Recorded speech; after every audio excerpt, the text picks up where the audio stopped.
talking to my colleagues or maybe some potential clients of ours, I refer to your LinkedIn post written like maybe a couple of months ago about you with humor categorizing the vendors who work in outsourcing, nearshoring and things like that.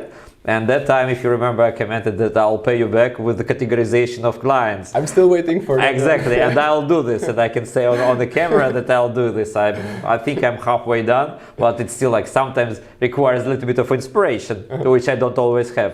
But the question is, can you imagine or think from our side, from the vendor side, which types of clients may exist, and to which type do you think Twisto gets to, or you as a CTO? Yeah.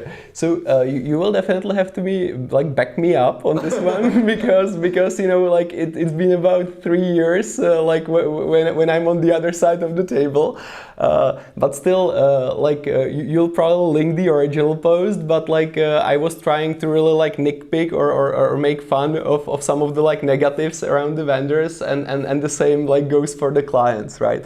So I was thinking about this like on my plane trip here, and probably like the first one that I want to mention are I would call this category something like slowpokes, and it would be, and I've encountered it myself when I was a vendor. I sometimes also know that like at the beginning of some relationships we can be bad at this as well, but it's like the feedback cycle, right? So if you make it too slow, the market is now super dynamic, and if you just like give the feedback like after 1 week, 2 weeks or something like that, it's not going to happen, right? So both sides suffer.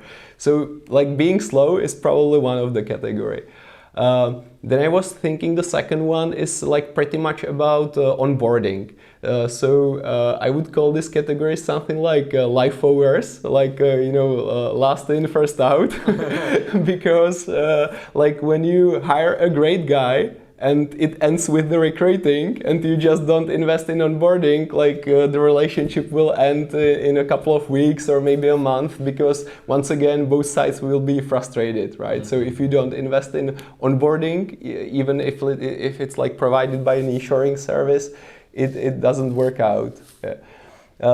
Other negatives that I've seen would be things like wafflers. So someone who's like very indecisive and just gives you mixed messages when it comes to the profile of the candidate, and also kind of, okay, so I would like to have him, but maybe like for less money, maybe different role, etc.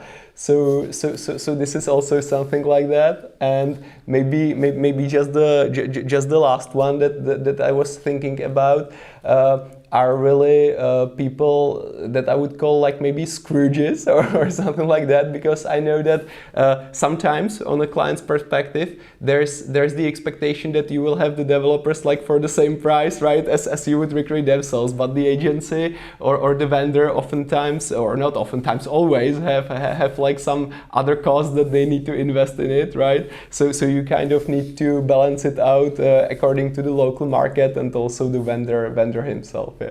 Perfect. So what about you? Do you have what I will say right now is that thanks a lot for these 4, because you see I'm another step closer to finalizing my article, and I'll definitely put these 4 into the list. I'll quote you. I'll send it all to you. If people complain, that will be going your side. We have to improve the naming thought, right? Because I like those. Maybe we can reflect a little bit on those, but I like them very, very sharp. Yeah. Perfect.